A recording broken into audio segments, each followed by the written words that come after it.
हरे कृष्णा, राधे राधे। आज हम आपको बैसाख मास के शुक्ल पक्ष की मोहिनी एकादशी की कथा सुनाएंगे। बैसाख के शुक्ल पक्ष की इस मोहिनी एकादशी को भगवान के पुरुषोत्तम रूप राम की पूजा का विधान है। भगवान की प्रतिमा को जो स्नान आदि करा उत्तम वस्त्र पहनाकर उच्च आसन पर बैठाकर आरती उतारनी चाहिए और मीठे फलों से भोग लगाना चाहिए।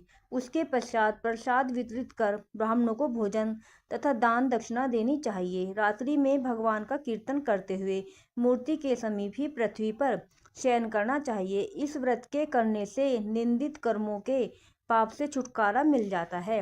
बड़े मनोयोग पूर्वक सुन रहे थे युधिष्ठिर ये कथाएं। अब उन्होंने विनीत भाव से कहा कि हे नटवर नागर, बैसाख मास के शुक्ल पक्ष की एकादशी के बारे में भी कथा सहित सब बातें मुझे उसी प्रकार बताइए जैसे आपने अब तक बतलाई हैं। भगवान कृष्ण ने कहा कि हे कुंती पुत्र, जब सीता जी के वनवास के बाद रामचंद्र जी बहुत व्यथित थे, तब उन्होंने वशिष्ठ जी से पूछा था कि गुरुदेव, मुझे कोई ऐसा व्रत बताइए जिससे समस्त दुखों, संतापों और पापों का क्षय होकर मेरे हृदय को शांति मिले। उस समय वशिष्ठ जी ने जो उत्तर दिया वह मैं तुम्हें सुनाता हूँ। महर्षि वशिष्ठ ने कहा कि हे राम, आपने कोई पाप नहीं किया। आपका तो नाम लेने से ही मनुष्य के सभी रोग शोक मिट जाते हैं। यह प्रश्न आपने लोकहित की भावना से किया है, अतः मैं आपको बतलाता हूँ कि मानसिक शांति की प्राप्ति और संताप तथा पाप मिटाने का अमोघ अस्त्र है मोहिनी एकादशी का व्रत। बैसाख मास के शुक्ल पक्ष की एकादशी को मोहिनी एकादशी कहा ही इसलिए जाता है कि इसका व्रत करने से मनुष्य पाप तथा दुख दूर होकर वह मोहजाल से मुक्त हो जाता है। अतः दुखी मनुष्यों को यह व्रत अवश्य करना चाहिए।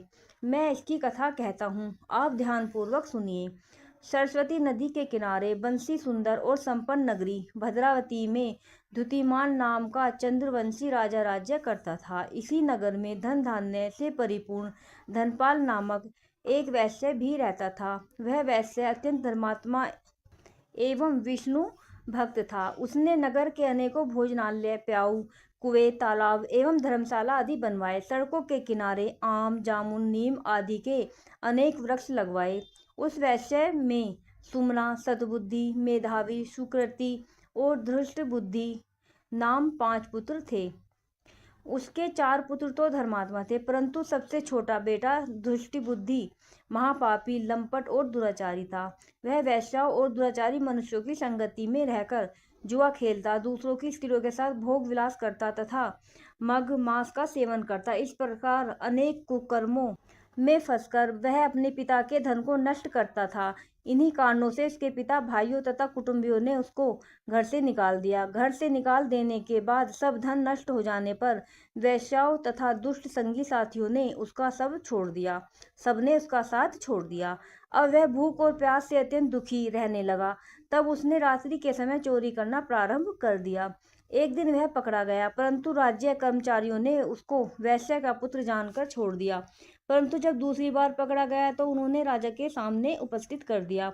राजा ने उसे दंडित कर कारागार में बंद कर दिया। कारागार में राजा ने उसको बहुत दुख दिए और फिर नगर से निकाल दिया। अब तो वह वन में रहकर जानवरों के शिकार पर अपना जीवन यापन करने लगा। एक दिन भूख प्यास से व्याकुल वह शिकार का पीछा करते करते कौंडिन्य ऋषि के आश्रम में पहुंचा। उस समय बैसाख मास था और कौंडिन्य ऋषि गंगा स्नान करके आ रहे थे। उनके भीगे वस्त्रों के छींटे पड़ने से उसको कुछ सद्बुद्धि प्राप्त हुई और वह मुनि के सामने हाथ जोड़कर कहने लगा कि हे मुनीश्वर, मैंने अपने जीवन में बहुत पाप किए हैं, अतः आप उन पापों से छूटने का कोई साधारण और बिना व्यय का उपाय बतलाइए।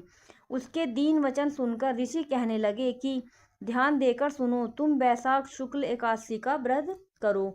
इस एकादशी का नाम मोहिनी है और इससे तुम्हारे सब पाप नष्ट हो जाएंगे। मुनि के वचन सुनकर वह अत्यंत प्रसन्न हुआ और उनके द्वारा बताई गई विधि के अनुसार उसने मोहिनी एकादशी का व्रत किया। हे राम, इस व्रत के प्रभाव से उसके सब पाप नष्ट हो गए और अंत में वह गरुड़ पर चढ़कर विष्णुलोक गया। इस व्रत से मोह आदि सब नष्ट हो जाते हैं, अतः संसार में इस व्रत से श्रेष्ठ अन्य कोई व्रत नहीं है। इसके महात्म्य को पढ़ने अथवा सुनने से 1000 गोदान का फल प्राप्त होता है। राधे राधे। बोलो एकादशी मैया की जय।